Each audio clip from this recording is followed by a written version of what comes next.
नमस्कार विद्यार्थी मित्रांनो, युगांतर अकॅडमीच्या ऑनलाईन प्लॅटफॉर्मवर पुन्हा एकदा तुमचं स्वागत आहे. माझं नाव आहे दीप्ती नायर आणि आज आपण चर्चा करणार आहोत एका अशा मुद्द्यावर ज्याबद्दल सगळीकडे चर्चा सुरू आहे की UPSC किंवा MPSCची नवीन पद्धतीने तयारी करताना नेमक्या कोणत्या प्रकारे तयारी केली पाहिजे. म्हणजे जे विद्यार्थी नव्याने या स्पर्धा परीक्षेच्या क्षेत्रात आत्ता प्रवेश करत आहेत त्या विद्यार्थ्यांशी बोलताना हे जाणवलं की त्यांना खूप सगळ्या गोष्टी माहिती नाही आहेत आणि म्हणूनच आपण नवीन पॅटर्ननुसार UPSC किंवा MPSCची तयारी जर तुम्ही करत असाल, 2025-26चा अटेम्प्ट देण्याचा जर तुम्ही विचार केला असाल तर याची तयारी करताना नेमक्या कोणत्या गोष्टी फॉलो करायच्या किंवा कोणत्या गोष्टी टाळायच्या याबद्दल आपण इथे आज चर्चा करणार आहोत. सो विद्यार्थी मित्रांनो, जर तुम्ही नव्याने स्पर्धा परीक्षेमध्ये तयारी करण्यासाठी येत आहात तर सगळ्यात पहिले तर ही गोष्ट लक्षात ठेवाल की तुमचे जे सगळ्यात पहिले 6 महिने आहेत ते अतिशय महत्त्वाचे 6 महिने असतात. Very crucial time. तुम्हाला जर कोणी म्हटलं की अगदी हसत खेळत तयारी होते, अजिबात काळजी करू नका, परीक्षेच्या 6 महिन्याआधी तयारी केली तरी चालते, तर सावध राहा. कारण जेव्हा तुम्ही तयारी करायला सुरुवात करता तेव्हा जी तुमची एनर्जी लेवल असते है ना, आणि एकदम से नवा जोश, नवीन उत्साह, नवीन एनर्जी आणि एक नवीन स्वप्न घेऊन तुम्ही इथे आलेले असता, तेव्हा त्या एनर्जीचा उपयोग करून तुम्ही तुमचा टाईम आणि एनर्जी यांचं जे से कॉम्बिनेशन आहे त्याचा यूज करून पहिले 6 महिने तुम्ही जे तयारी करता ते सगळ्यात महत्त्वाची असते. फाईन. सो सगळ्यात पहिले हे 6 महिने कसे युटिलाइज करायचे ते मी तुम्हाला सांगते. सगळ्यात पहिले तर हे लक्षात घ्याल की स्पर्धा परीक्षेची तयारी करत असताना सगळ्यात पहिली गोष्ट ही आहे की कोणालाही सांगायचं नाही की तुम्ही कोणत्या परीक्षेची तयारी करत आहात. कोणालाही म्हणजे तुमचे मित्र, नातेवाईक किंवा तुम्हाला जे आजूबाजूचे लोक आहेत जे विचारणार आहेत की अजून किती वर्ष बाकी आहेत, कलेक्टर कधी होणार है ना, तुझा कोर्स कधी पूर्ण होणार, लाल दिव्याची गाडी घेऊन घरी कधी येणार, खूप वर्ष झाली आता अभ्यास करतोय, हे जे आहेत यांना अजिबात सांगू नका की तुम्ही स्पर्धा परीक्षेची तयारी करत आहात. यामध्ये तुमचे रिलेटिव्ह, तुमचे आजूबाजूचे शेजारी, तुमचे मित्रपरिवार असे अनेक लोक असू शकतात. ठीक. फक्त स्वतःमध्ये कमिटेड राहा. ठीक आहे. आणि स्पर्धा परीक्षेची तयारी करत असताना सगळ्यात पहिले डायरी विकत घ्या आणि त्यामध्ये लिहा की ही स्पर्धा परीक्षेची तयारी तुम्ही का सुरू केली आहे, नक्की यामागचं ऑब्जेक्टिव्ह काय आहे. ठीक. कोणाच्या तरी सांगण्यावरून या स्पर्धा परीक्षेच्या क्षेत्रात येऊ नका. It will just say waste your time and money. Fine. जर तुमची मनापासून इच्छा असेल काहीतरी अचीव करण्याची तरच स्पर्धा परीक्षेच्या क्षेत्रात या. याचं नावच स्पर्धा परीक्षा आहे. म्हणजे a lot of competition is waiting for you. Cut throat competition आहे आणि यामध्ये आपली जागा निश्चित करण्यासाठी काही फॉर्म्युले आहेत, काही सूत्र आहेत जी तुम्हाला फॉलो करावी लागतील. ठीक. प्रचंड मेहनत आहे, कन्सिस्टन्सी आहे, डिसिप्लिन आहे, टाईम मॅनेजमेंट आहे आणि त्याच्याचबरोबर डेडिकेशन. प्रचंड डेडिकेशनने तुम्हाला या परीक्षेची तयारी करावी लागणार आहे. जर तुम्ही याला फक्त घरच्यांनी पाठवलंय, कोणीतरी सांगितलंय, कोणाचा तरी व्हिडिओ बघितलाय म्हणून याची तयारी करताय तर येऊ नका. स्पर्धा परीक्षेची तयारी करताना तुमच्या डोक्यात हे नेहमी राहू द्या की आपण समाजाचं देणं लागतो. समाजात आपल्यामुळे कोणाच्या तरी जीवनात काही बदल घडवून यावा अशी तुमची इच्छा असेल म्हणून तुम्हाला अधिकारी व्हायचं आहे.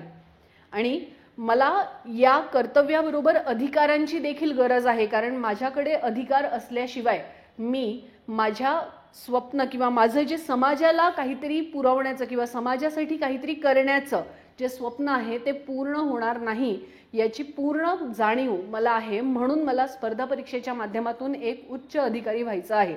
हे जर तुमचं स्वप्न असेल तरच तुम्ही यामध्ये या. ठीक. दुसरी गोष्ट हे लक्षात ठेवाल की first of all do not say anything about your dream to anyone. Do not share. अजिबात शेअर करू नका. आणि त्यानंतर स्पर्धा परीक्षेच्या क्षेत्रात येताना प्रचंड सिरियसनेसनी या क्षेत्रात प्रवेश करा. ठीक. अगदी जाणीव ठेवून की आपण 1 वर्ष, 1.5 वर्ष, 2 वर्ष तयारी करणार आहोत, कोणता अटेम्प्ट देणार आहोत आणि कधीपर्यंत आपल्याकडे वेळ आहे या सगळ्याची जाणीव ठेवा. ते लिहून ठेवा आणि आपल्याला डेडलाईन द्या. आणि त्याच्यानंतर सगळ्यात पहिली स्टेप आहे नो युअर सिलेबस. ठीक. UPSCची तयारी करताना, MPSCची तयारी करताना जी सगळ्यात पहिली स्टेप आहे ती आहे सिलेबस. UPSCने किंवा MPSCने आयोगाने आपल्याला जे दिलं आहे ते काय दिलेलं आहे, सिलेबस दिलेला आहे. ठीक. सो कोणत्याही परीक्षेची तयारी करताना सगळ्यात पहिले तर आपला सिलेबस आपल्याला माहिती असणं अपेक्षित आहे आणि म्हणूनच सगळ्यात पहिले आपल्या सिलेबसबद्दलचे बारकावे जाणून घ्या. ठीक. सो सिलेबसबद्दलचे बारकावे जाणून घेताना हे लक्षात घ्याल की आपलं एक्झाम पॅटर्न जे आहे, नवीन पॅटर्ननुसारचे जे आपले एक्झाम पॅटर्न आहे ते कसं आहे. सो एक्झाम पॅटर्नमध्ये आपल्याला 3 स्टेजेस बघायला मिळतील, प्रिलिम्स, मेन्स आणि इंटरव्ह्यू. यामध्ये प्रिलिम्स जी आहे ही ऑब्जेक्टिव्ह स्वरूपाची असेल. MPSCची आणि UPSCची दोघांचीही प्रिलिम्स ऑब्जेक्टिव्ह स्वरूपाची असेल. ऑब्जेक्टिव्ह स्वरूपाच्या या प्रिलिम्समध्ये 2 पेपर असणार आहेत, general studies paper 1, general studies paper 2. General studies paper 2 ला पॉप्युलरली CSAT या नावाने ओळखलं जातं. CSAT म्हणजे सिव्हिल सर्व्हिसेस ॲप्टिट्यूड टेस्ट. 200 मार्कांचे दोन्ही पेपर असणार आहेत, ज्यामध्ये पहिल्या पेपरमध्ये 100 प्रश्न आणि 200 मार्क्स आणि दुसऱ्या पेपरमध्ये 200 मार्क्स 80 प्रश्न असणार आहेत. दुसरा पेपर जो आहे हा क्वालिफाईंग स्वरूपाचा असणार आहे. ठीक. सेकंड पेपर जो आहे हा क्वालिफाईंग स्वरूपाचा असणार आहे. म्हणजे CSATच्या पेपरमध्ये जर तुम्हाला क्वालिफाईंग मार्क्स मिळाले नाहीत तर जनरल स्टडीजचा पेपर जो आहे हा कन्सिडर केला जाणार नाही. म्हणजे यामध्ये अगदी तुम्ही 200 आउट ऑफ 200 घेतले तरीही तुम्हाला पास डिक्लेअर केलं जाणार नाही. म्हणजे ही परीक्षा जी आहे ही टफ असणार आहे. फाईन. ही ऑब्जेक्टिव्ह स्वरूपाची आहे. याचा अर्थ असा की बदलत्या पॅटर्ननुसार मेन्सचं स्वरूप बदललेलं आहे, प्रिलिम्स तशीच आहे. प्रिलिम्स क्लिअर करणं हे तुमच्यासमोर चॅलेंज आहे आणि याचा पॅटर्न सेम आहे, हे लक्षात ठेवा. सेकंड स्टेज आहे मेन्सची. मेन्सच्या या पेपरमध्ये 9 पेपर असणार आहेत, जे डिस्क्रिप्टिव्ह स्वरूपाचे असणार आहेत. फाईन. या 9 पेपरमध्ये 2 पेपर लँग्वेजचे असणार आहेत, ज्यामध्ये एक व्हर्नॅक्युलर लँग्वेज, जी तुम्ही कोणतीही भाषा निवडू शकता 22 भाषांमधून, आणि एक असणार आहे इंग्लिश कंपल्सरी लँग्वेज. ठीक. 300 मार्कांचे हे 2 पेपर असणार आहेत, जे क्वालिफाईंग स्वरूपाचे आहेत. पुन्हा एकदा 25% मार्क्स मिळाल्याशिवाय तुमचे बाकीचे पेपर चेक केले जाणार नाहीत. त्यानंतर यामध्ये असणार आहे एक निबंधाचा पेपर, एसे. 250 मार्कांचा हा पेपर असणार आहे एसे रायटिंगचा. आणि त्यानंतर जनरल स्टडीज पेपर 1, 2, 3, 4 हे 4 पेपर असणार आहेत. फाईन. या व्यतिरिक्त तुम्हाला एक ऑप्शनल सब्जेक्ट निवडायचा आहे. ऑप्शनल सब्जेक्ट एक निवडायचा आहे जो 500 मार्काचा असणार आहे. अशा प्रकारे तुम्हाला 1750 मार्कांचा हा मेन्सचा पेपर पाहायला मिळणार आहे. त्यानंतर शेवटची स्टेज असणार आहे इंटरव्ह्यूची. इंटरव्ह्यू मुलाखत जी असणार आहे ही फेस टू फेस स्वरूपाची होईल. आयोगाचे बोर्ड मेंबर्स जे आहेत ते तुम्हाला इंटरव्ह्यूमध्ये तुमच्या पर्सनॅलिटीचं आकलन करतील आणि त्यानंतर मग तुमचं सिलेक्शन केलं जाईल. ठीक. 275 मार्कांचा हे इंटरव्ह्यू असणार आहे. आता तुम्हाला हे लक्षात ठेवायचं आहे की जेव्हा तुमचा अंतिम निकाल येईल तेव्हा या अंतिम निकालामध्ये मेन्सचे आणि इंटरव्ह्यूचे कंबाईन मार्क्स कन्सिडर केले जातात. यामध्ये प्रिलिम्सचे मार्क्स कन्सिडर केले जात नाहीत. याचा अर्थ असा की प्रिलिम्सची एक्झाम जी आहे ही चाचणी परीक्षा आहे किंवा एंट्रन्स एक्झाम आहे. ठीक. याचे मार्क्स अंतिम निकालात कन्सिडर केले जात नाही, फक्त या दोघांचे मार्क्स कन्सिडर केले जातात. याचा अर्थ असा की आपली टोटल एक्झाम जी होणार आहे ही किती मार्कांची होणार आहे, 2025 मार्कांची एक्झाम होणार आहे. ठीक. त्यानंतर प्रिलिम्सच्या स्टेजमध्ये जे मी तुम्हाला सांगितलं की हे अशा प्रकारे असणार आहे. त्यानंतर दुसरं मेन्सची जी स्टेज असेल त्यामध्ये कोणते कोणते पेपर असतील तर मेन्सच्या स्टेजमध्ये 2 लँग्वेज जे मी तुम्हाला म्हटलं, एक कंपल्सरी इंडियन लँग्वेज असणार आहे, व्हर्नॅक्युलर लँग्वेज जी 300 मार्कांची असणार आहे, आणि इंग्लिश कंपल्सरी आहे 300 मार्कांसाठी. Essay writing, general studies paper 1, 2, 3, 4 आणि ऑप्शनलचे 2 सब्जेक्ट. अशा प्रकारे तुमचं मेन्सचं स्वरूप असणार आहे. आता यानंतर जेव्हा मी तुम्हाला म्हटलं की एक ऑप्शनल सब्जेक्ट तुम्हाला निवडायचा आहे, तुम्ही पुन्हा एकदा बघून घ्या की ऑप्शनल सब्जेक्ट निवडताना सब्जेक्ट तर एकच निवडायचा आहे आणि त्याचे पेपर मात्र 2 असणार आहेत. म्हणजे पेपर 1 आणि पेपर 2 एकाच विषयाचे. समजा मी हिस्ट्री ऑप्शनल निवडलेला आहे तर हिस्ट्री ऑप्शनलचा पेपर 1 आणि पेपर 2 अशा प्रकारे 2 पेपर असणार आहेत, जे 250 मार्कांचे असणार आहेत. म्हणजे टोटल 500 मार्कांचा हा पेपर असणार आहे. मग ऑप्शनलसाठी तुम्ही कोणकोणत्या सब्जेक्टमधून ऑप्शनल निवडू शकता. सो एवढी मोठी लिस्ट तुम्हाला दिलेली आहे ऑप्शनल सब्जेक्ट निवडण्यासाठी. मग यामध्ये agriculture, animal husbandry, anthropology, botany, chemistry, civil engineering, commerce accountancy, economics पासून सगळे सब्जेक्ट इथे असलेले तुम्हाला बघायला मिळतात. ऑप्शनल निवडताना कोणकोणत्या गोष्टींचं ध्यान ठेवायचं. सो ऑप्शनल निवडताना या गोष्टींचं ध्यान ठेवायचं विद्यार्थी मित्रांनो की तुमचं बॅकग्राऊंड है ना. आता काही विद्यार्थी इंजिनिअरिंगचं बॅकग्राऊंड घेऊन येतात, बीटेक वगैरे केलेले असतात आणि त्याच्यानंतर मग त्यांना वाटतं की मी सिव्हिल इंजिनिअरिंगचा ऑप्शनल किंवा मेकॅनिकल इंजिनिअरिंग म्हणून ऑप्शनल सब्जेक्ट घेतला तर चालेल का. चालायला काही हरकत नाही. तुम्ही mechanical engineering, civil engineering, electrical engineering किंवा इतर कोणताही सब्जेक्ट घेऊ शकता. पण ऑप्शनल निवडताना जे तुम्हाला लक्षात ठेवायचं आहे ते काय ठेवायचं आहे, 3 गोष्टी आहेत. एक तर याचं मटेरियल मार्केटमध्ये अवेलेबल आहे का.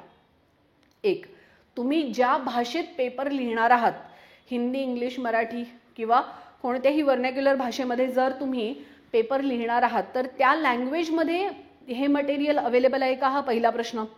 दुसरा प्रश्न हा की जर तुम्ही आन्सर रायटिंग केलं तर आन्सर रायटिंग केल्यानंतर तुमची कॉपी चेक करण्यासाठी तुमच्याकडे तुमच्या भाषेतला तुमच्या सब्जेक्टचा मेंटर अवेलेबल आहे का. आता मेंटरचा अर्थ कॉलेजचे प्रोफेसर नाही. जर तुम्ही म्हटलं की आमचे टीचर आहेत, आमच्या कॉलेजमध्ये शिकवत होते आणि तेच आमची कॉपी चेक करून देतील तर ते चालणार नाही. मेंटरचा अर्थ असा असतो की ज्याने स्वतः UPSCच्या प्रिलिम्स, मेन्स, इंटरव्ह्यू दिलेले आहेत, ज्यांना या परीक्षेच्या प्रोसेसचा अनुभव आहे. ठीक, ॲटलिस्ट मेन्समध्ये त्यांनी काही प्रश्न लिहिलेले आहेत, त्या प्रोसेसमध्ये त्यांनी 1.5, 2, 3, 4, 5 वर्ष घातलेली आहेत आणि त्याच्यानंतर मग एका अनुभवानंतर तो स्वतःला मेंटर म्हणत आहे. मेंटरचा अर्थ असा नाही की मी माझ्या कॉलेजमध्ये असताना पॉल सायन्समधून MA केलं म्हणून मी पॉल सायन्सचा पेपर चेक करू शकतो. नाही, तुम्हाला पॉल सायन्स सब्जेक्टमधून ऑप्शनलची तयारी केलेला असलेला विद्यार्थीच पाहिजे मेंटरसाठी, टीचरच पाहिजे मेंटरसाठी. ठीक, सो हे लक्षात ठेवाल.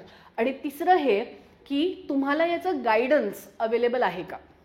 ठीक, या 3-4 गोष्टी लक्षात ठेवून तुम्ही तुमचा ऑप्शनल सब्जेक्ट निवडायचा आहे. आता काही लोक म्हणतात की XYZ सब्जेक्ट खूप पॉप्युलर आहे, XYZ सब्जेक्ट पॉप्युलर नाही आहे. तर असं नाही आहे. 2023ला है ना, 2023 रोजी किंवा 2022 रोजीच्या जी UPSCची परीक्षा होती त्यामध्ये हिस्ट्री ऑप्शनमधून प्रथम रँक आणलेली आहे श्रुती शर्मा मॅडमनी.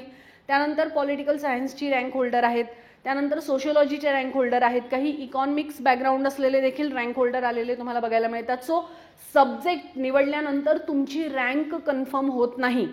तुम्ही त्या सब्जेक्टमध्ये किती कम्फर्टेबल आहात, तुम्हाला गायडन्स किती इझी अवेलेबल आहे, मटेरियल किती इझी अवेलेबल आहे, या आधारावर तुम्हाला तुमचे सब्जेक्ट डिसाईड करायचे असतात. हे लक्षात ठेवा.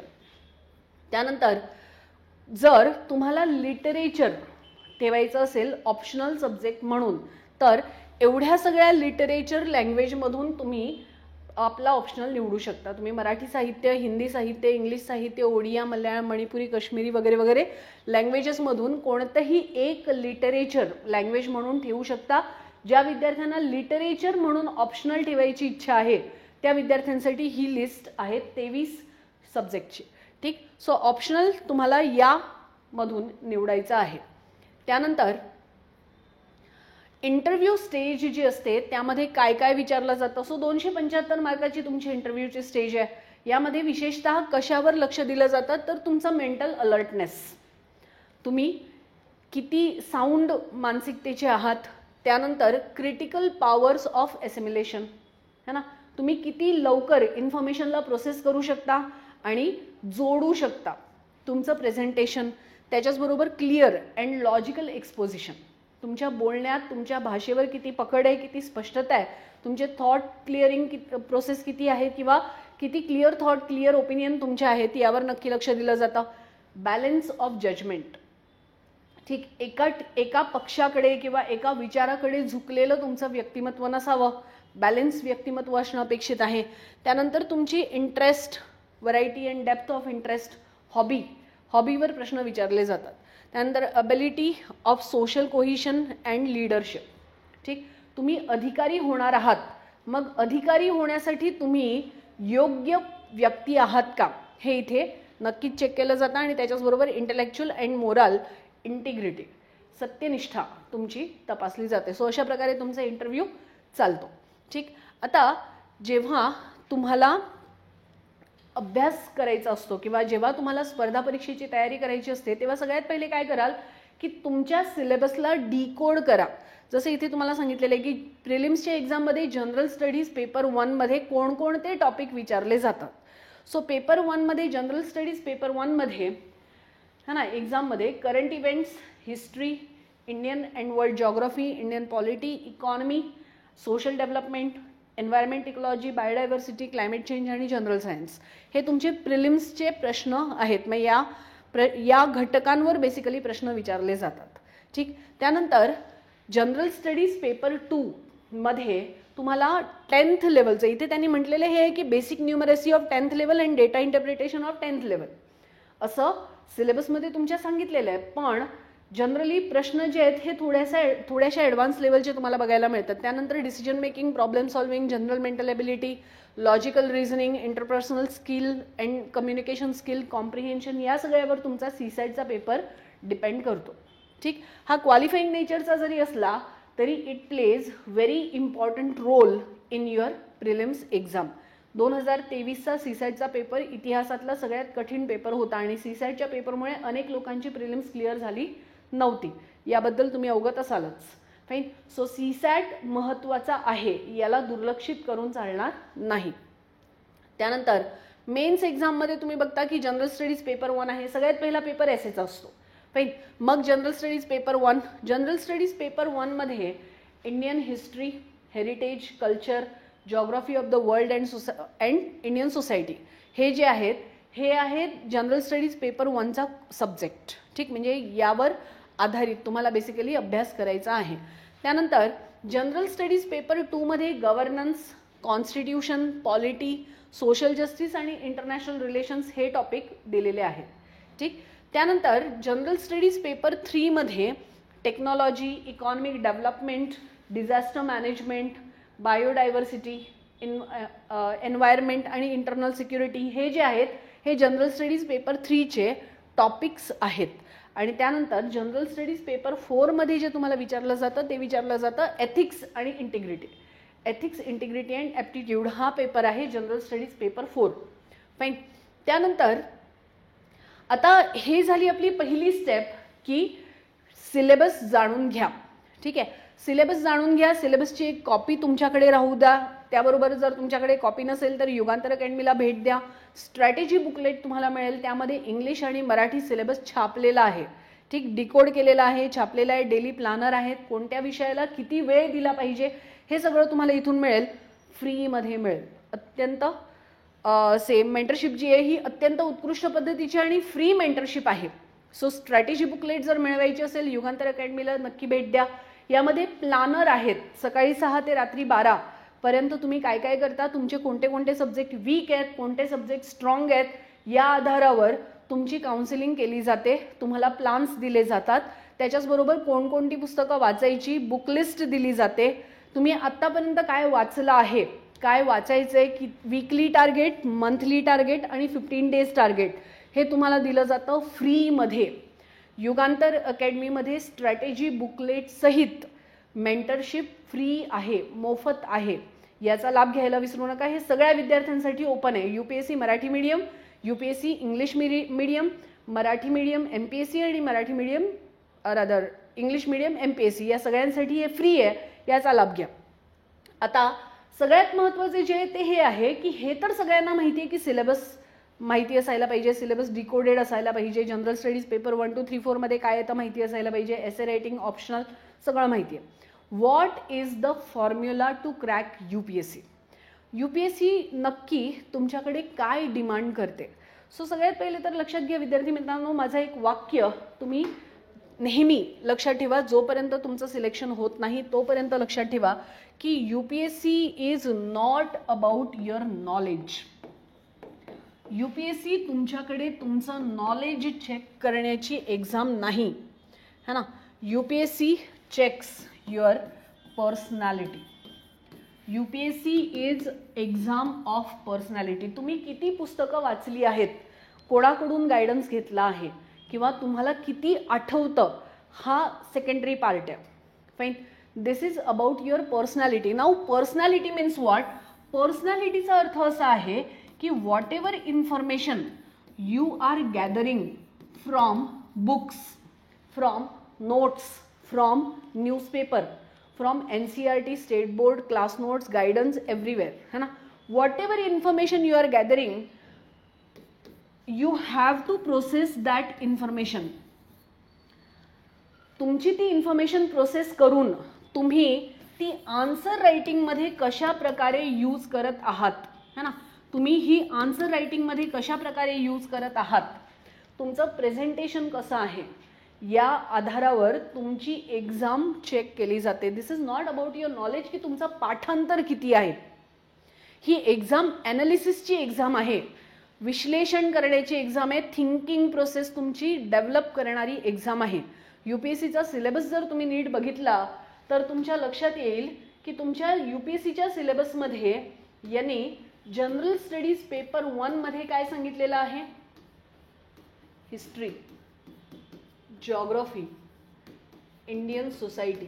तुम्ही या गोष्टीला नीट लक्षात घ्या की हा पेपर 1 का असावा, हा पेपर 2 का नाही.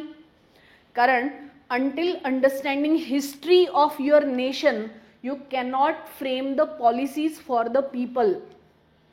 तुम्हाला जर प्रॉब्लेमचे रूट कॉज माहिती नसतील तर तुम्ही त्या प्रॉब्लेमला सोडवू शकणार नाही. तुमच्या देशाची जिओग्राफिकल कंडिशन समजून घेतल्याशिवाय तुम्हाला या देशासाठी काम करता येणार नाही, याच्या समस्या समजून घेता येणार नाही. भारताची सोसायटी कशी आहे, आपली समाज व्यवस्था कशी आहे, आपला कल्चर कसं आहे हे जाणून घेतल्याशिवाय तुम्हाला काम करता येणार नाही. जनरल स्टडीज पेपर 1 नंतर जनरल स्टडीज पेपर 2 आहे, म्हणजे हे समजून घेतल्यानंतर हे समजून घेणं अपेक्षित आहे. आणि महत्त्वाचं म्हणजे हे इंटरकनेक्टेड आहे. बघा कसं, पहिल्या पेपरमध्ये तुम्ही काय समजून घेतलं की भारताचा इतिहास काय आहे, कशा प्रकारे आपली नेशन मेकिंग प्रोसेस निर्माण झाली आहे, है ना. हा देश ज्याला तुम्ही देश म्हणताय हा कसा निर्माण झालेला आहे, याचा रूट कुठे आहेत, याचा बेस काय आहे, हे सगळं समजून घेतल्यानंतर जनरल स्टडीज पेपर 2 मध्ये तुम्ही काय वाचता, कॉन्स्टिट्यूशन. ठीक, कॉन्स्टिट्यूशन नंतर पॉलिटी, भारताची राज्यव्यवस्था कशी आहे, याची नियमावली कशी आहे. कॉन्स्टिट्यूशन म्हणजे काय, कोणत्या नियमाच्या आधारावर भारताची शासन व्यवस्था चालते. ठीक, त्यानंतर हे सगळं कशासाठी आहे, what is the objective of constitution, to give the justice to the last person of society. Constitution कशासाठी आहे, कॉन्स्टिट्यूशनचा ऑब्जेक्टिव्ह आहे देशातल्या नागरिकांच्या अधिकारांचं रक्षण करणं, है ना. यांचं रक्षण करण्यासाठी कॉन्स्टिट्यूशनची निर्मिती झालेली आहे. मग यांच्यामध्ये तुम्हाला काय अजून जोडलेलं आहे, सोशल जस्टिस.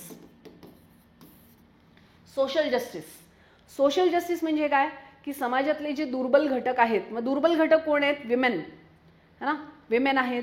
त्यानंतर ट्रान्सजेंडर्स आहेत, स्केड्यूल कास्ट, स्केड्यूल ट्राईब, वृद्ध, अपंग, मायनॉरिटीज, हे जे आहेत जे वर्षानुवर्ष विकासाच्या मुख्य प्रवाहापासून लांब राहिलेले आहेत आणि त्यामुळे यांना विकासाच्या मुख्य प्रवाहात सामील करून घेण्यासाठी constitution, political system, entire nation is working.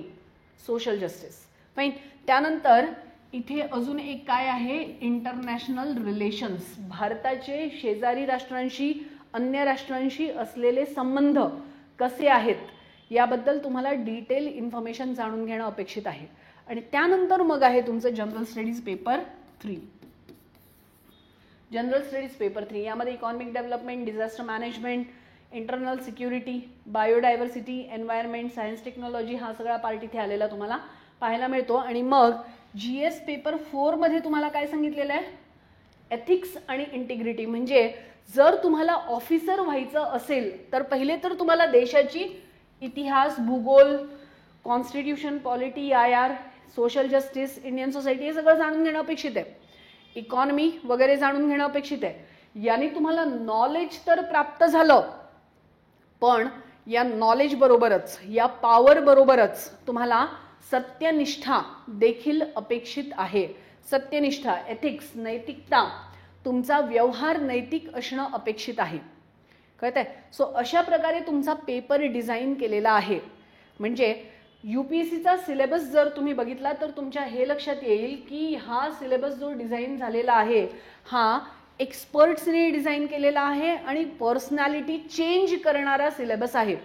अगदी सामान्यतम विद्यार्थ्यांनी जरी UPSCचा अभ्यास वर्ष दीड वर्ष डिसिप्लिनने आणि खूप डेडिकेशनने केला तर त्याची पर्सनॅलिटी चेंज होते, त्याची थिंकिंग प्रोसेस चेंज होते, तुम्ही समाजापेक्षा वेगळा विचार करायला लागता, तुम्ही एक नॉलेज क्लासमध्ये एंटर करत असता.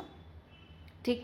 So UPSC is exam of personality. It is not about knowledge. Merely knowledge तिथे चेक केलं जात नाही, तुमची पर्सनॅलिटी चेक केली जाते. माझ्या म्हणण्याचा अर्थ अजिबात असा नाही की पुस्तकं वाचू नका, पर्सनॅलिटी डेव्हलपमेंटकडे लक्ष द्या, असं नाही आहे. पर्सनॅलिटीचा अर्थ काय आहे?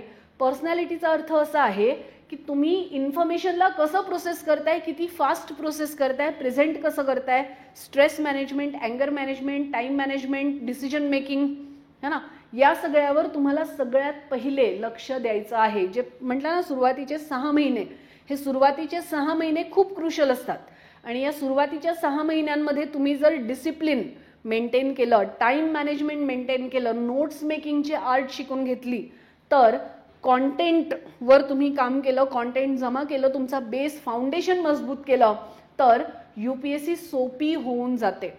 ठीक. तुम्हाला तुमची पर्सनॅलिटी बदलायची आहे पहिल्या 6 महिन्यांमध्ये.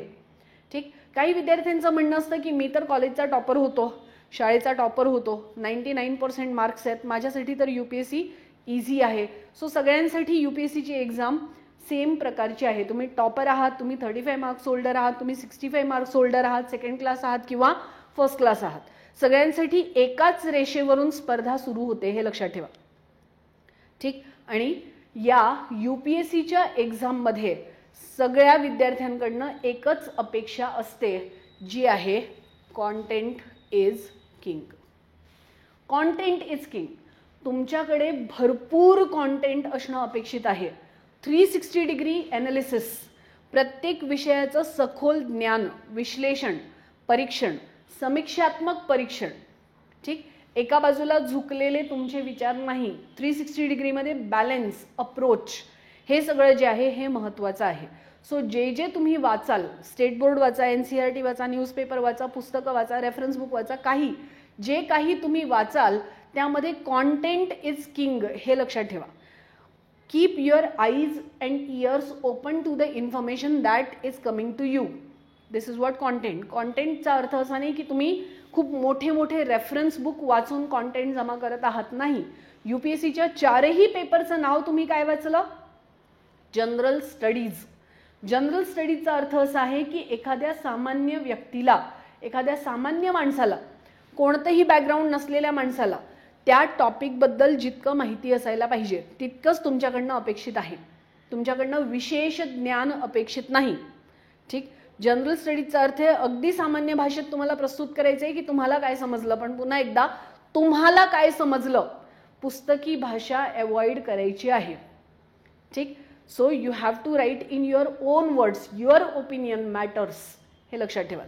ठीक. त्यानंतर गेट द फाउंडेशन डन. सगळ्यात पहिले 6 महिने जे आहेत त्यामध्ये तुम्ही तुमच्या फाउंडेशनवर वर्क करा. फाउंडेशन कसं तयार होणार? NCERTच्या पुस्तकांमधून. NCERTची पुस्तकं का? NCERT काय आहे? National Council of Educational Research and Training. This is advisory body to Government of India about education. आणि त्यामुळे NCERTची पुस्तकं प्रमाण मानली जातात कॉन्टेंटसाठी. ठीक. मग NCERTची पुस्तकं कुठून कुठपर्यंत वाचायची? तर अगदी 6वी पासून ते 12वी पर्यंत सर्व विषयाची सोशल सायन्सची जी पुस्तकं आहेत ही तुम्हाला वाचायची आहेत. आता काही विद्यार्थी NCERT वाचतात, बरं, इथे यायच्या आधी NCERT वाचून येतात, पण NCERTला सिलेबसशी कसं जोडायचं हे मात्र त्यांना लक्षात येत नाही. सो NCERTला सिलेबसशी कनेक्ट करण्यासाठी विशेष मार्गदर्शन उपलब्ध आहे युगांतर अकॅडमीच्या प्लॅटफॉर्मवर. जर तुम्ही अगदी नवीन विद्यार्थी आहात, एकदम नव्याने आलेले विद्यार्थी आहात, तर सगळ्यात पहिले काय करा, युगांतर अकॅडमीचं ॲप डाउनलोड करा. प्ले स्टोअरवर जाऊन ॲप डाउनलोड करा. ॲप डाउनलोड केल्यानंतर तुम्हाला विविध बॅचेस त्या ॲपमध्ये बघायला मिळतील. त्यामध्ये NCERTची बॅच पहा. यामध्ये अनेक सेशन आहेत आणि सगळे एक्सपर्ट्सनी घेतलेले सेशन आहेत. डेमो सेशन देखील अवेलेबल आहेत. या NCERTला तुमच्या सिलेबसशी कसं जोडायचं याचं ट्रेनिंग या बॅचमध्ये दिलं जातं. It is not about content only, not explanation of content. Page bye page NCERT शिकवली जाते आणि त्यावर आन्सर रायटिंगमध्ये त्या NCERTचा उपयोग कसा केला जातो, प्रिलिम्समध्ये याचे प्रश्न कसे विचारले जातात, या सगळ्यावर इथे चर्चा केली जाते. ठीक. त्यानंतर दुसरं हे की जेव्हा तुम्ही या प्रक्रियेत सामील होता तेव्हा एक गोष्ट लक्षात ठेवा, कन्सिस्टन्सी इज द की. आपल्या स्पर्धा परीक्षेचं जे महत्त्व आहे ते हे आहे, कन्सिस्टन्सी इज द की. तुम्ही रोज किमान 5 ते 6 तास डेली 5 to 6 hours अभ्यास करणं अपेक्षित आहे. अगदी सुरुवातीला व्हेन यू स्टार्ट, है ना, तुम्ही जेव्हा सुरू करता तेव्हा 5 ते 6 तास अभ्यास करणं अपेक्षित आहे. कारण आता तुम्ही नव्याने आलेले आहात, तुमच्याकडनं 12 तास 13 तास 14 तास अभ्यास करणं शक्य नाही. जर तुम्हाला तुमचे सिनियर सांगत असतील की आम्ही 16 तास अभ्यास करत होतो, it's not going to happen. Human बॉडीची एक कपॅसिटी आहे, एक लिमिट आहे, त्याच्या बियॉन्ड कोणीही जाऊ शकत नाही. जर तुम्ही 20 तास 18 तास अभ्यास केला तर आजारी पडाल, कन्फर्म, है ना. मग कन्सिस्टन्सी इज द की, हे लक्षात ठेवा. स्टार्ट करताना तुम्ही डेली 5 ते 6 तास सिटिंग लावायला सुरुवात करा, है ना. मग या 5 ते 6 तासामध्ये काय करायचं, 5 ते 6 तासामध्ये रोज सकाळी, रोज दुपारी आणि रोज संध्याकाळी अशा प्रकारे या पूर्ण दिवसाला पहिले डिवाइड करून घ्या. मी तुम्हाला आता म्हटलं की स्ट्रॅटेजी बुकलेटमध्ये प्लॅनर दिलेले आहेत. सकाळी 6 वाजल्यापासून रात्री 12 वाजेपर्यंत तुमचा दिवस कसा जातो याचे प्लान तुम्हाला आखून दिलेले आहेत, फ्री आहेत, युगांतर अकॅडमीच्या प्लॅटफॉर्मवर मोफत आहेत, येऊन नक्की घ्या.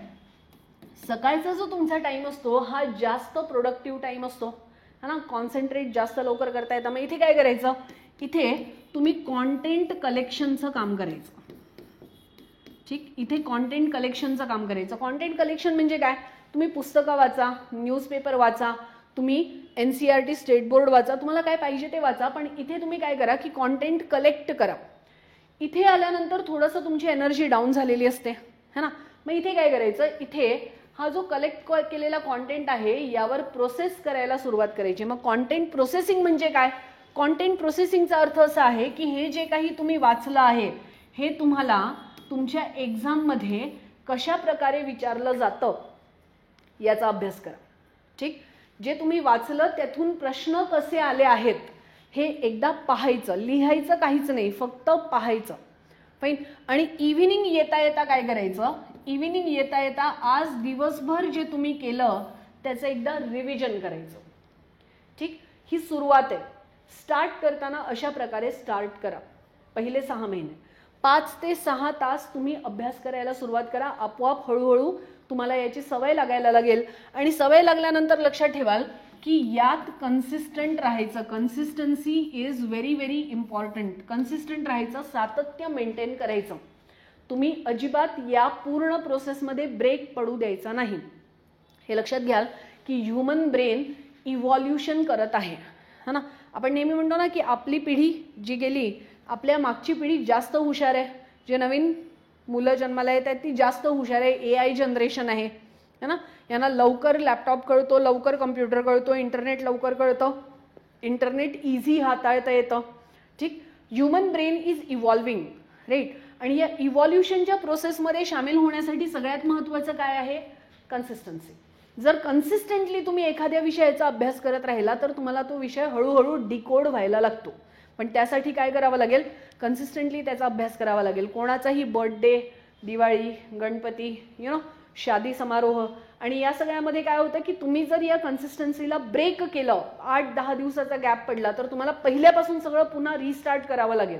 सो ट्राय करा की 1-2 दिवसापेक्षा जास्त ब्रेक घ्यायचा नाही. ठीक. एखादा दिवस ब्रेक ठीक आहे, पण खूप जास्त ब्रेक घ्यायचा नाही. हे एक इथे लक्षात ठेवायचं. दुसरं हे की प्रिव्हियस इयर क्वेश्चन पेपर, जेव्हा तुम्ही अभ्यासाची सुरुवात कराल तेव्हा प्रिव्हियस इयर क्वेश्चन पेपर डोळ्यासमोर ठेवा. प्रिव्हियस इयर क्वेश्चन पेपर का डोळ्यासमोर ठेवायचे, मागचे 10 वर्षाचे पेपर अनालिसिस केल्यानंतर तुम्हाला हे लक्षात येईल की GS 1, 2, 3, 4 मध्ये जरी सिलेबस खूप वास्ट वाटत असला तरी प्रश्न मात्र सिलेक्टिव्ह टॉपिकमधूनच येत आहेत. ठीक, म्हणजे खूप जास्त फापट पसारा केलेला नाही. सिलेक्टिव्ह टॉपिक जर तुमच्या लक्षात आले तर PYQच्या माध्यमातून तुम्ही काय करू शकाल, इम्पॉर्टंट टॉपिक्स काढू शकाल. आणि मग जर तुम्ही स्वतः इम्पॉर्टंट टॉपिक्स काढले, काही विद्यार्थी काय करतात, टीचर्सच्या मागे लागतात, इम्पॉर्टंट टॉपिक सांगा, इम्पॉर्टंट टॉपिक सांगा, इम्पॉर्टंट टॉपिक सांगा. एक्झाम तुमची आहे हे नेहमी लक्षात ठेवा. कोणीही मार्गदर्शक, कोणीही मेंटर, कोणीही गाईड तुमची एक्झाम द्यायला येणार नाही. आम्ही तुम्हाला फक्त दिशा दाखवण्याचं काम करत असतो. ही एक्झाम तुम्हाला स्वतः द्यायची आहे. ठीक, you have to go in the रणांगण युअर सेल्फ. फाईन. मी किंवा इतर टीचर काय करणार आहेत, तुम्हाला फक्त गाईड करणार आहेत, तुम्हाला ट्रॅकवर ठेवण्याचं काम करणार आहेत. चालायचं तुम्हाला स्वतःच आहे. सो नेहमी लक्षात ठेवा की जर तुम्ही हे इम्पॉर्टंट टॉपिक स्वतः शोधून काढले तर एकतर ते खूप जास्त ऑर्गॅनिक प्रकारचे असतील, त्यावर तुम्ही विश्वास ठेवू शकता कारण तुम्ही स्वतः रिसर्च केलेला आहे. ठीक, आणि त्याच्यानंतर तुम्हाला स्वतःच लक्षात येईल की तुमचा अभ्यास करण्याची स्ट्रॅटेजी काय असली पाहिजे. सो PYQच्या माध्यमातून इम्पॉर्टंट टॉपिक काढायचे, मागच्या 10 वर्षाचे PYQ ॲनालिसिस करायचे. ठीक, ॲनालिसिस करायचे, सोडवायला जायचं नाही. ॲनालिसिस करायचे म्हणजे काय की कोणकोणत्या टॉपिकवरून प्रश्न रिपीट होत आहेत, किती प्रकारचे प्रश्न विचारले जात आहेत, आणि एक ट्रेंड जो चेंज झालेला तुम्हाला बघायला मिळतो तो हा आहे की विश्लेषण करताना जे करंट अफेअर आहे त्याच्याशी संबंधित प्रश्न UPSC जनरली विचारताना तुम्हाला पाहायला मिळते. सो टाइप्स आणि टॉपिक हे तुम्ही स्वतः शोधून काढा, कोणावरही अवलंबून राहू नका. ठीक, हे एक करायचं. यानंतर जे महत्त्वाचं आहे ते काय, टर्मिनॉलॉजी. जेव्हा तुम्ही NCERT वाचाल, जेव्हा तुम्ही स्टेट बोर्डची पुस्तकं वाचाल, जेव्हा बेसिक फाउंडेशन तुमचं मजबूत करायचा प्रयत्न कराल, PYQ बघाल, तेव्हा अनेक नवनवीन शब्द तुम्हाला बघायला मिळतील. मग या नवनवीन शब्दांसाठी काय करायचं, एक डायरी मेंटेन करायची, एखादी नोटबुक मेंटेन करायची आणि या शब्दावलींना लिहून ठेवायचं, यांचं स्पष्टीकरण लिहून ठेवायचं, यांचे एक्झाम्पल जे काही वाचण्यात आलेले आहेत ते लिहून ठेवायचे. ठीक, सो टर्मिनॉलॉजीसाठी एखादी डायरी किंवा नोटबुक मेंटेन करून याच्यासाठी एक वेगळी नोट्स तयार करायला सुरुवात करा. Notes making is an art. ठीक, फक्त टर्मिनॉलॉजी लिहून ठेवल्याने तुमचे नोट्स बनणार नाहीत. ठीक आहे, नोट्स मेकिंग एक कला आहे, ओव्हरनाईट डेव्हलप होणार नाही. जेव्हा तुम्ही क्लासमध्ये याल किंवा मेंटरशिपसाठी याल तेव्हा नोट्स मेकिंग कशी केली जाते याचं एक डिटेल ॲनालिसिस आपण करूया. फाईन. यानंतर आन्सर रायटिंग. आता 6 महिने पूर्ण झालेले आहेत. ठीक, 6 महिन्यामध्ये तुम्ही NCERT स्टेट बोर्ड वाचलेले आहे, PYQ पाहिलेले आहेत, न्यूजपेपर रीडिंग सुरू केलेली आहे, डिसिप्लिन आता सुरू झालेलं आहे आणि आता तुम्ही स्पर्धा परीक्षेच्या क्षेत्रात प्रवेश केलेला आहे असं आपण मानूया. सो तुमची जी तयारी आहे ना, प्रिपरेशन, या तयारीला किती महिने लागतात? स्पर्धा परीक्षेच्या UPSC किंवा MPSC च्या तयारीला डिस्क्रिप्टिव्ह पॅटर्न मधून जर तुम्ही अभ्यास करत आहात तर 18 महिने लागतात, 18 मंथ्स. ठीक, म्हणूनच आयोगाने आपल्याला 2 वर्षाचा वेळ दिला होता, 18 मंथ्स. 18 मंथ्स कमीत कमी इथे लागतात. ठीक, मग या 18 महिन्यामध्ये पहिले 6 महिने तुम्हाला काय करायचं असतं, जे मी तुम्हाला आता सांगितलं, प्रिपरेशन स्टार्ट करून, कॉन्टेंट डेव्हलप करून, फाउंडेशन मजबूत करण्यासाठी 6 महिन्याचा वेळ लागतो. ठीक आहे, अंडरस्टँड करण्यासाठी, ओव्हरऑल अंडरस्टँडिंगसाठी तुम्हाला 6 महिन्याचा वेळ लागतो. फाईन. हे 6 महिने पूर्ण झाल्यानंतर पुढचे 6 महिने काय करायचं आहे, तर पुढचे 6 महिने विद्यार्थी मित्रांनो पूर्णतः आन्सर रायटिंग करायची आहे. UPSC and MPSC descriptive pattern is all about answer writing. पूर्ण 6 महिने तुम्हाला आन्सर रायटिंग करायची आहे. आता आन्सर रायटिंग करताना पेन घ्यायचा, पेपर घ्यायचा आणि पूर्ण आन्सर लिहायचं का? नाही, है ना. 150 शब्दात, 250 शब्दात PYQ घेऊन आन्सर लिहायला सुरुवात करायची का? नाही. अनेक लोक, है ना, YouTube द्रोणाचार्य, राईट, अनेक लोक काय करतात की सरळ आन्सर रायटिंगचे सेशन सुरू केलेले आहेत YouTubeवर. हा प्रश्न, हे तुमचं उत्तर आणि अशा प्रकारे असलं पाहिजे. हे शक्य आहे का? नवीन विद्यार्थ्यांसाठी शक्य नाही, हे बंबार्डिंग आहे, हे लक्षात घ्या. मग काय करायचं, हे करायचं हे की आन्सर रायटिंग करताना सगळ्यात पहिले हे समजून घ्यायचं की तुमचं प्रेझेंटेशन जे आहे, तुम्ही ऐकलं असेल इंट्रोडक्शन, मेन बॉडी आणि कन्क्लुजन. हे शब्द तर तुम्ही नक्कीच ऐकले असतील, नाही ऐकले असतील तर 6 महिन्यात ऐकालच. ठीक आहे. मग याचा विचार करताना हे करायचं की कन्क्लुजन लिहिताना याचे टाइप्स किती असतात, कोणत्या टाईपमध्ये जास्त मार्क्स मिळतात, कन्क्लुजन कसं विचार करायचा, how to end the sentence, है ना, हे सगळं शिकायची व्यवस्था आहे. कन्क्लुजनचे टाइप्स असतात. मेन इंट्रोडक्शन, पहिले इंट्रोडक्शन लिहायचं की कन्क्लुजन लिहायचं, आन्सर फॉर्मॅट करताना इथून कहाणी सुरू होते, है ना. इंट्रोडक्शनचे टाईप किती असतात, कशा प्रकारे इंट्रोडक्शन लिहिलं जातं, वर्ड लिमिट किती असते, how to select the word, selection of word, है ना, कोडचा उपयोग करता येईल का, कोडचा उपयोग करायचा का, एखाद्या स्टेटमेंटचा उपयोग करायचा का, एक्झाम्पलचा उपयोग करायचा का, त्याच्याचबरोबर इंट्रोडक्शनसाठी थिंकिंग प्रोसेस कशी असायला पाहिजे, या सगळ्याची पहिले तुम्हाला ट्रेनिंग घ्यावी लागेल. मग तुम्ही मेन बॉडी फॉर्मॅट करू शकाल. म्हणजे पहिले 30 शब्द लिहिण्यासाठी आणि शेवटचे 30 शब्द लिहिण्यासाठी तुम्हाला ट्रेनिंगची आवश्यकता असते. Answer writing fine.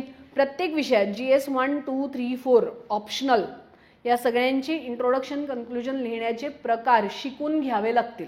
ठीक, हे तुम्ही स्वतःही शिकू शकता किंवा तुमच्या मेंटरच्या अंतर्गत तुम्ही हे शिकू शकता. ठीक, हे एक.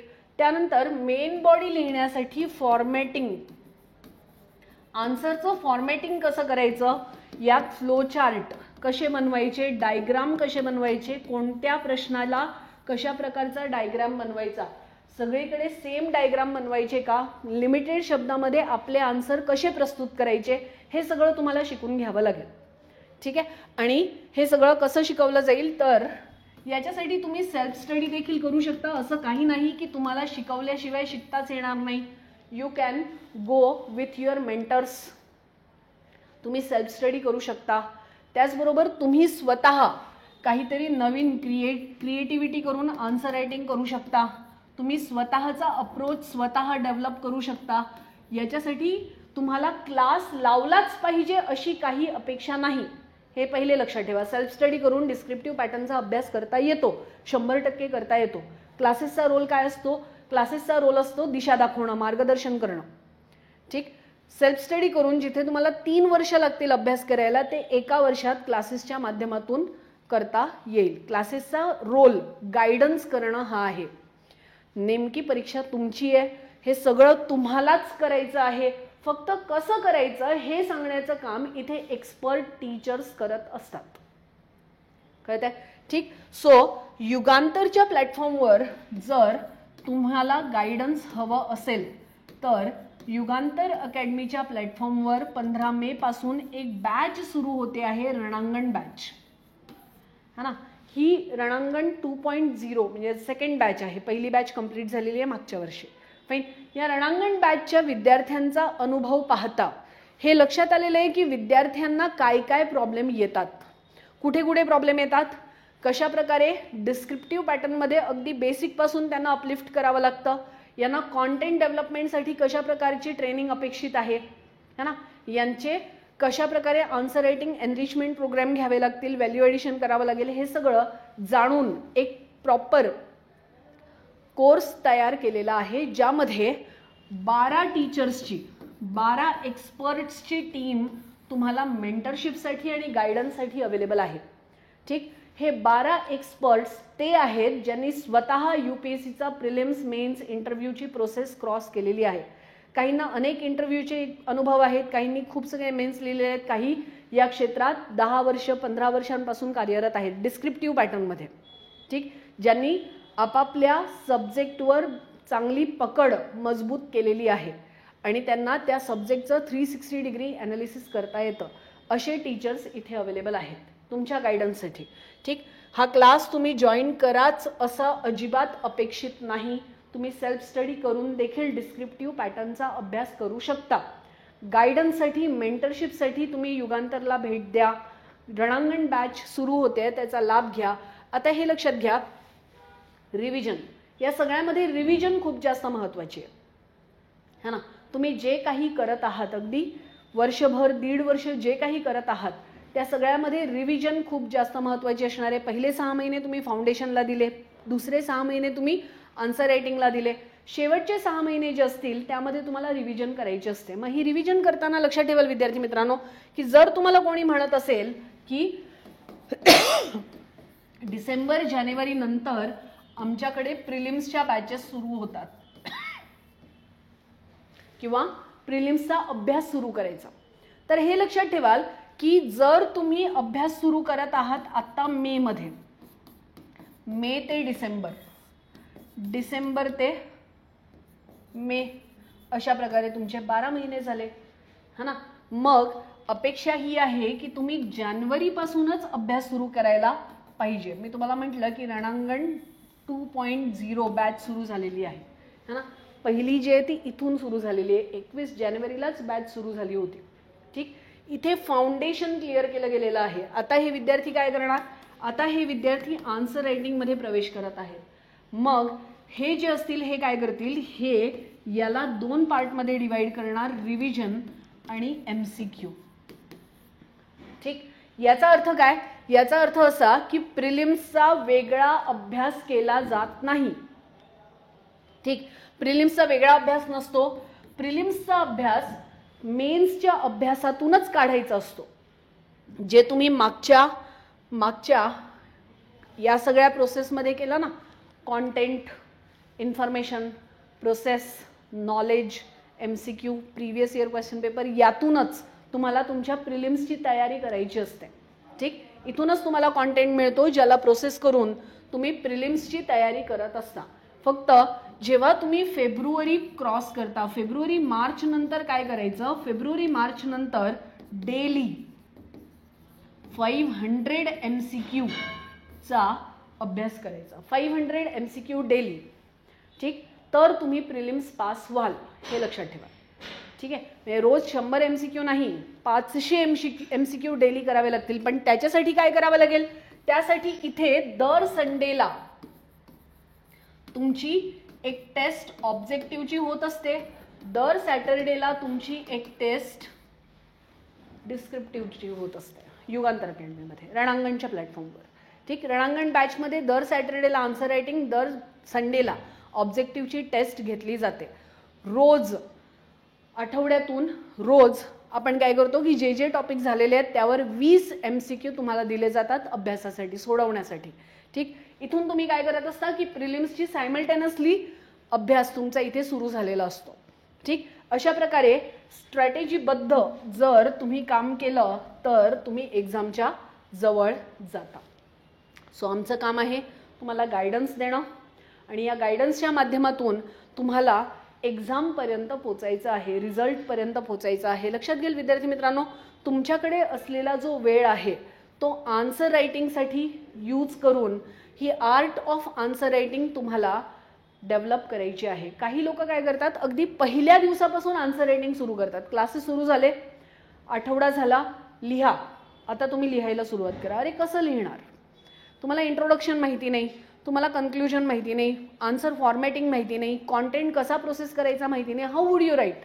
So do not do this. You cannot write the answer from first day. Some people claim की आम्ही एक्सलंट आन्सर रायटिंग शिकवतो. पुन्हा एकदा लक्षात घ्या, उत्कृष्ट आन्सर रायटिंग असं काही नसतं. ठीक, तुम्ही उत्कृष्ट उत्तरलेखनापेक्षा योग्य उत्तरलेखनावर भर द्या. योग्य उत्तरलेखन जर तुम्ही केलं तर आपोआपच तुम्ही उत्कृष्ट आन्सर रायटिंग करायला लागाल. ठीक आहे. सो या व्यतिरिक्त टाइम मॅनेजमेंट, तुमच्याकडे असलेला जो वेळ आहे त्याचा योग्य पद्धतीने उपयोग करून तुम्हाला जास्तीत जास्त रायटिंग प्रॅक्टिस करायची आहे. रायटिंग प्रॅक्टिस का करायची मी तुम्हाला पहिल्या वाक्यापासून सांगते की UPSC is all about answer writing. जर तुम्ही ठीकठाक तुमचं नॉलेज आहे, तुमची इन्फॉर्मेशन बरोबर आहे, तुम्ही 6 महिने वर्षभर तयारी केलेली आहे, तुमचं हस्ताक्षर ठीक आहे, आन्सर रायटिंगवर जर तुम्ही योग्य प्रकारे मेहनत घेतलेली आहे तर तुम्ही 100% सिलेक्ट व्हाल. ठीक, प्रिलिम्सच्या एक्झामची तयारी मेन्समधूनच होत असते, हे लक्षात ठेवाल. आणि इथे time management is very crucial thing that you should go for. आता जर तुम्हाला हे माहिती असेल की आपल्याला किती तासात किती शब्द लिहायचे आहेत, तर तुम्हाला त्या प्रकारे मेहनत करता येते. For example general studies paper 1 पासून जनरल स्टडीज पेपर 3 पर्यंतचा जो पॅटर्न आहे तो कसा आहे. यामध्ये 20 प्रश्न विचारले जातात. 20 प्रश्नांमध्ये 10 प्रश्न असतात 10 मार्कांचे आणि 10 प्रश्न असतात 15 मार्कांचे. हे 150 शब्द, हे 250 शब्द. फाईन. आता यामध्ये 10 क्वेश्चन 150 शब्दांचे म्हणजे 1500 शब्द, 1500 शब्द, आणि 10 प्रश्न 250 शब्दांचे म्हणजे 2500 शब्द. हे सगळे मिळून तुम्हाला टोटल 3 तासामध्ये 4000 शब्द लिहायचे आहेत. जर 3 तासामध्ये तुम्हाला 4000 शब्द लिहायचे आहेत, वेगवेगळ्या टॉपिकवर विचार करून, प्रश्न समजून घेऊन, फॉर्मॅटिंग करून, फ्लोचार्ट, व्हॅल्यू एडिशन, आन्सर लिहिताना डायग्राम वगैरे काढून, तर विचार करा की तुम्हाला एक प्रश्न लिहायला किती वेळ मिळेल. ठीक. या टार्गेटला अचीव करण्यासाठी तुम्हाला वर्षभर आन्सर रायटिंगची प्रॅक्टिस करायची आहे. म्हणजे जेव्हा तुम्ही उत्तर लिहाल, आत्ता उत्तर लिहिलं तर तुम्हाला पाऊण तास लागेल एक उत्तर लिहायला. हळूहळू ते तास 30 मिनिटं 20 मिनिटापर्यंत येतील, 15 मिनिटापर्यंत येतील. त्याला अजून कमी करून 7 मिनिटापर्यंत घेऊन यायचं. ठीक. 7 to 8 minute 1 question, 150 marks, rather 150 words. ठीक. आणि 10 ते 12 मिनिट 250 शब्द. एवढा वेळ तुम्हाला फक्त देता येणार आहे. या अनुषंगाने तुम्हाला प्रॅक्टिस करायची आहे, हे लक्षात घ्या. म्हणजे अशा प्रकारे स्ट्रॅटेजिकली जर तुम्ही अभ्यास केला तरच तुमचं सिलेक्शन होणार आहे. बाकी सगळ्या वायफळ गप्पांवर लक्ष देऊ नका. स्ट्रॅटेजीच्या अंतर्गत अभ्यास करा. स्वतःला एक डेडलाईन द्या, स्वतःचे टार्गेट निश्चित करा आणि त्याच्यानंतर मग या स्पर्धा परीक्षेमध्ये यायला लागा. है ना. आता सगळ्यात महत्त्वाचे जे तुमचे प्रश्न असतात ते काय असतात. अभ्यास करताना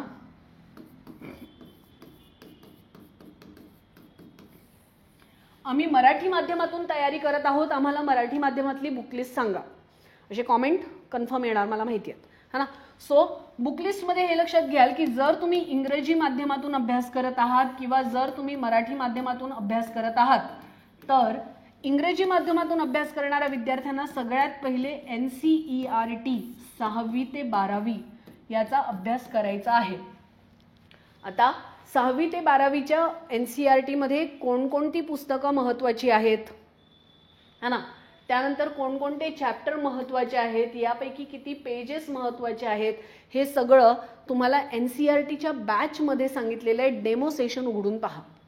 ठीक. आणि मराठी विद्यार्थ्यांनी काय करायचं, मराठी माध्यमाच्या विद्यार्थ्यांनी स्टेट बोर्डापासून सुरू करा. स्टेट बोर्ड गव्हर्नमेंटची पुस्तकं आहेत, गव्हर्नमेंटचे पब्लिकेशन्स आहेत. NCERT आणि स्टेट बोर्डचे सिलेबस सेम आहेत. ठीक. यामध्ये तुम्हाला अतिशय सोप्या शब्दात खूप छान संकल्पना सांगितलेल्या आहेत. सो यांचा उपयोग करायला विसरू नका. 6वी ते 12वी हे देखील घ्या किंवा 5वी ते 10वी याचा देखील अभ्यास करायचं. हे एक. त्यानंतर यांचे जे रेफरन्स बुक आहेत, तुम्हाला जी स्ट्रॅटेजी बुकलेट मिळेल त्या स्ट्रॅटेजी बुकलेटमध्ये रेफरन्स बुकची नावं दिलेली आहेत की कोणत्या विषयासाठी कोणतं रेफरन्स बुक वाचायचं. मराठी मीडियमसाठी सुद्धा रेफरन्स बुक लिस्टची नावं तुम्हाला स्ट्रॅटेजी बुकलेटमध्ये दिलेली आहेत. स्ट्रॅटेजी बुकलेट युगांतर अकॅडमीमध्ये अवेलेबल आहे, फ्री आहे, मोफत आहे, याचा लाभ घ्या. ठीक. आणि त्या व्यतिरिक्त त्यानंतर आता रेफरन्स बुकचा काय अर्थ आहे. रेफरन्स बुकचा अर्थ असा आहे की फॉर एक्झाम्पल बिपिनचंद्र सरांनी आधुनिक भारताचं पुस्तक लिहिलेलं आहे. त्यांनी म्हटलं का की हे UPSCसाठी लिहिलेलं आहे, नाही. किंवा उमा कपिला मॅडमनी अर्थशास्त्राचं पुस्तक लिहिलेलं आहे, पण त्यांनी म्हटलंय का की हे UPSCसाठी लिहिलेलं आहे, नाही.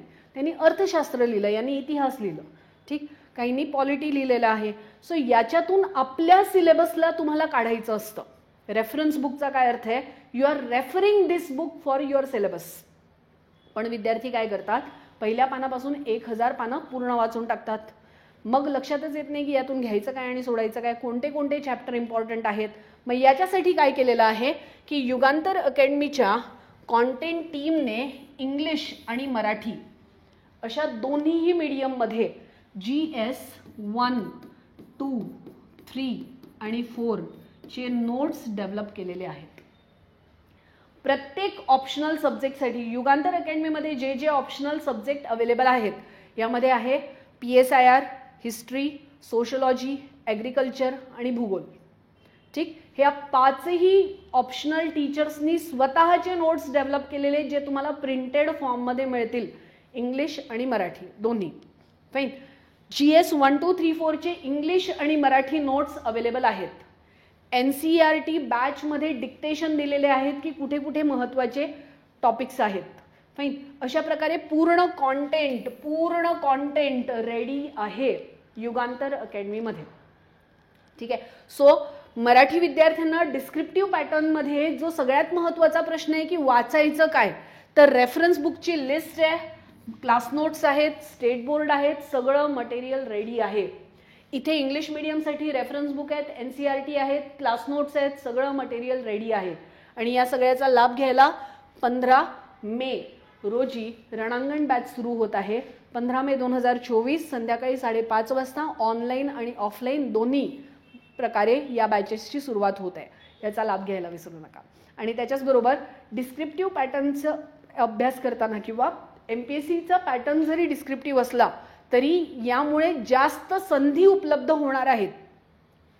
या पॅटर्नच्या माध्यमातून तुम्ही अनेक एक्झामसाठी एलिजिबल होणार आहेत. त्यामुळे स्वतःला लिमिटेड करू नका. या संधींचा लाभ घ्यायला विसरू नका.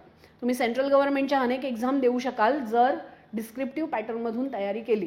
तुम्ही मराठी माध्यमातून तयारी करा, इंग्लिश माध्यमातून तयारी करा. युगांतर अकॅडमी नेहमी तुमच्याबरोबर आहे, एक्सपर्टच्या टीम बरोबर. So thank you so much for watching the session guys and have a good day ahead.